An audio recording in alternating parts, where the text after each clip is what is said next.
Karena hingga saat itu, aku bahkan tidak pernah mengantarnya pulang. Aku tinggal di asrama kampus, dan Julia punya mobil. Kado ulang tahun ke-18 dari orang tuanya.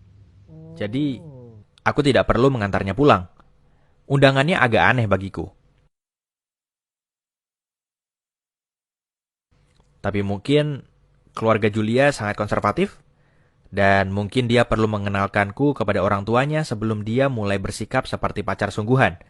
Aku setuju pergi ke rumah Julia, dan ini titik balik dari kisahku. Pacarku bilang ayahnya pulang malam, jadi kami hanya akan menghabiskan waktu dengan ibunya. Aku memanggil ibunya, Tante Crowley. Kupikir bagus kalau dia menyukaiku. Jadi, aku memilih pakaian yang paling bagus, membeli bunga, dan pergi ke toko pastry untuk membeli kue lezat. Dan pada waktu yang dijanjikan, aku berdiri di depan pintu rumahnya, memegang bunga di satu tangan dan kue di tangan lainnya, seperti pria sejati. Dan saat pintu terbuka, aku melihat wanita yang sangat cantik seperti Julia. Aku bahkan agak bingung, jujur saja.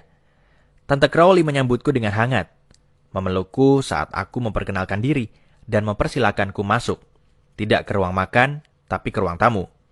Alih-alih makan malam membosankan bersama orang tua, Tante Crowley malah mengajak kami nonton film.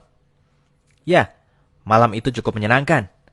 Meski Julia tetap mati suri, tapi Tante Crowley ternyata suka bicara juga dan dia wanita yang menyenangkan. Dia 18 tahun lebih tua dariku, jauh lebih tua. Tapi aku tidak merasa begitu. Tante Crowley suka mengobrol, sama seperti aku. Setelah cangkir teh kedua, Julia meninggalkan kami berdua sebentar, dan Tante Crowley mengeluh kalau dia lelah dengan gaya hidup ibu rumah tangga. Dia juga menambahkan kalau dia sangat merindukan mengobrol dengan seseorang yang menarik seperti aku. Di saat yang sama, Tante Crowley tidak sengaja mengibaskan rambutnya ke belakang kepalaku. Ini membuatku merinding. Sikapnya sangat jelas, membuatku tidak ragu lagi menangkap isyarat alaminya.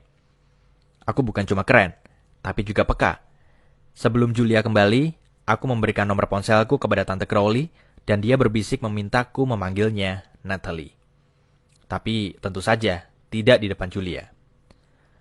Aku tak akan buang-buang waktu menjelaskannya. Aku tahu ini salah, tapi sifat alami manusia sangat bertolak belakang.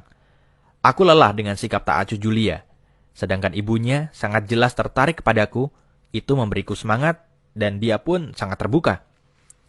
Aku sudah membayangkan kisah yang menarik dan mendebarkan nantinya. Sampai saat malam mulai larut, aku bertemu Om Crowley, suami Tante Crowley yang hampir saja terlupa